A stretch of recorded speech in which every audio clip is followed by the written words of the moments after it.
guys, it's Moz here from Moz6510 Models. Today we'll be looking through the Airfix 2020 catalogue. It's been released over a year now. I know loads of people have got it, but there may be some in the world who've not been able to see what the range is from Airfix. Included in this catalogue is the Humbrol range as well, which includes their paints and their accessories. But let's get into it. If you want to watch the video in slow motion, go to the cog settings and slow the video down. Also, it's best if you see this in full screen, and you can also watch it in 1080p, high definition, 60 frames per second by going to the cog again and just clicking that option. Anything you see that takes your fancy, just click pause and then carry on watching the video. This is the Airfix 2020 catalogue. Enjoy.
So that was the catalogue. There is so much in this catalogue. Sorry about the glare from the new lighting. I haven't quite got the soft boxes all set up yet to curb this light, so you're going to get a bit of a glare because it is quite glossy. But there's 147 pages in this catalogue, and it is an incredibly precise, well-made catalogue. They don't scrimp on anything. When they feel that there needs to be bigger pictures, you can see in the catalogue here, they go for minimal models on a page. Now, none of these we have seen. In fact, the Scamel tractors here aren't even on the website now, unfortunately. I don't know why, but they're really good. They tell you when it's a reintroduction. They tell you when it's a new mode. They tell you when there's new decals for it or new schemes. It's a very, very, very interesting catalogue to own, and it will soon be time for the 2021 catalogue to come out.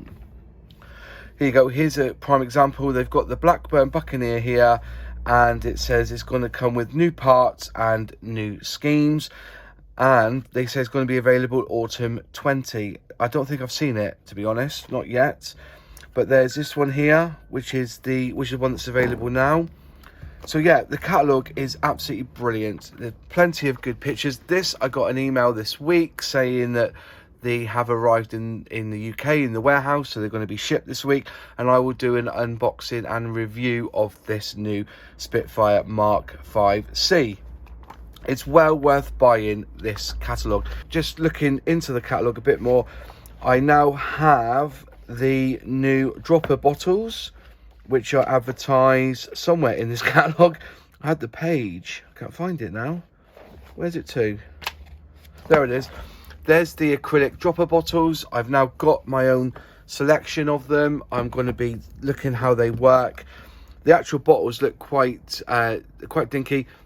The thickness of them seems okay, and they do actually have an airbrush symbol on the side. The only caveat to this, where I think they've gone wrong, is that you look at the colour and you know, oh yeah, that's one I need, but there's no actual big numbers on it. I can't read the numbers apart from on the side here where it does say number 86 olive green. Why couldn't they just put 86 massive on the bottle here? Why can't they just do that? I'm gonna have to get a marker pen and just write in there what they are, either here or on the lid, so when they're stored away I can see which ones I'm getting. So yeah, that was the catalogue. There's plenty more to come from Airfix next year. We're still waiting on a lot of the models that they promised. These ones here, the beginner sets, I don't think anybody's seen these yet. I've not been told that they're coming. So we've had a few things. The Raptor, I've done a build on, which is good. The Bugatti, I think I'm waiting on. So yeah, there's quite a bit more to come from this catalogue, and we are waiting, hopefully for Christmas, for them to be released. Anyways, thanks for watching. If you liked the video, click like. If you haven't subscribed yet, please subscribe and ring that bell so you'll be notified on any new videos. Any questions, any comments, put them in the box below and I do reply, and I'll see you in the next video. Cheers.